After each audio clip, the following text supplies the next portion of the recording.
Morning. Morning. I originally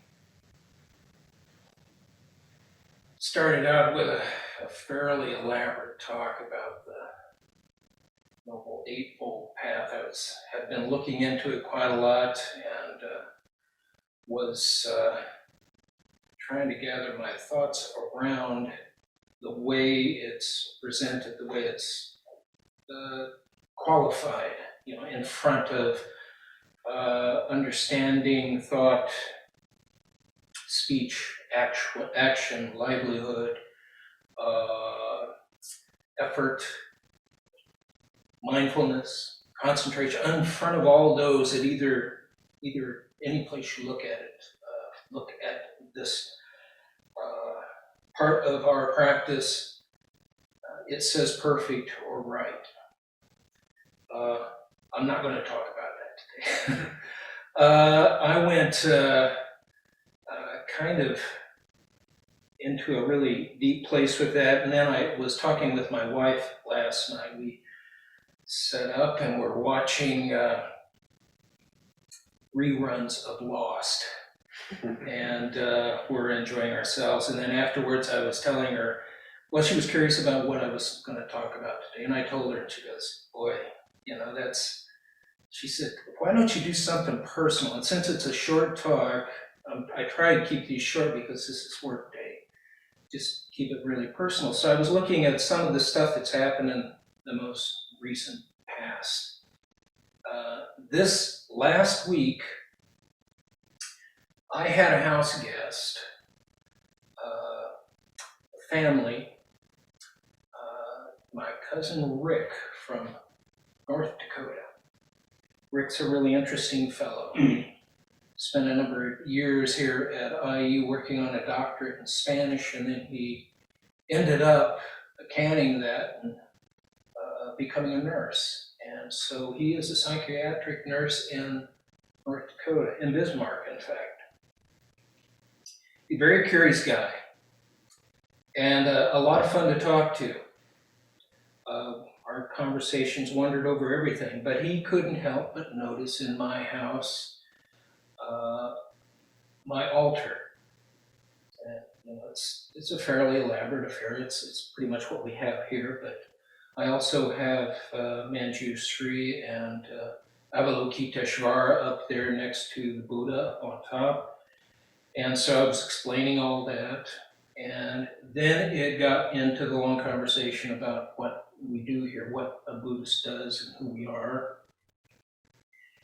And so I found myself actually teaching this curious fellow, and he grew up like I did in a fairly religious Christian community, a Methodist like I did. And so I found myself teaching him the fundamentals of Buddhism, going through the Four Noble Truths, the Eightfold Path. A lot of what we do here, the ceremonies, explaining that kind of thing. And after talking about it for a good while and responding to his questions, he remarked that he doesn't see how I'm any different than the Christians or anybody else, or that I seem any different. And so I found myself trying to think about how we are, how this practice is, how it affects us. And I came down to just talking about the bread and butter of our practice, and what our day-to-day is, and how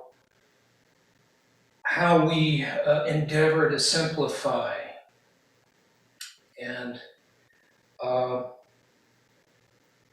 what we really do within the community, who we really are. Really hard to explain this. But it went on to, the way I went on to talk about it was how we try and get out of the way of ourselves get out of the way of our own ego, so that we're basically available to help people. That is our engagement with the world, with our community, service to others. And I had to remark at what a bodhisattva he was. He did not know what that was. Anybody who does psychiatric nursing has to be a bodhisattva, especially after some of the stories he told me. It was pretty amazing. So,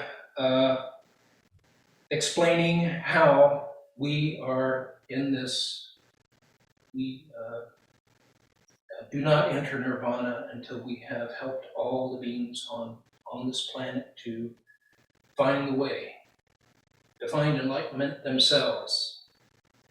And so that was as fundamental as I could get with that.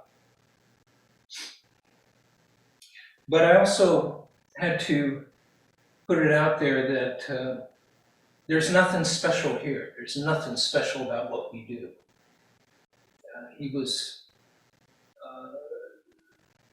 curious for the fact that this seems like a really exotic practice, and I think it seems like a really exotic practice to most people in our respective communities. At times it feels pretty exotic to me. Digging deeply into Dogen, can seem daunting and difficult, and I actually sent him in that direction a little bit, just to see what it's like to get into that kind of philosophy. He's also very interested in philosophy, so I said, here's the Japanese premier guy. And so after all these hours talking about this, and he left on Friday evening, and I had to kind of leave. We had to kind of leave with an understanding, and he wanted to find out a little more. And the only thing I could come up with was that we approach life with a kind of porosity of being, flexible enough, open enough, willing to talk, being available. It's the best we can do in our everyday. I feel like I almost made a convert there, but it wasn't what I was trying to do. Anyway, this talk is to my cousin Rick.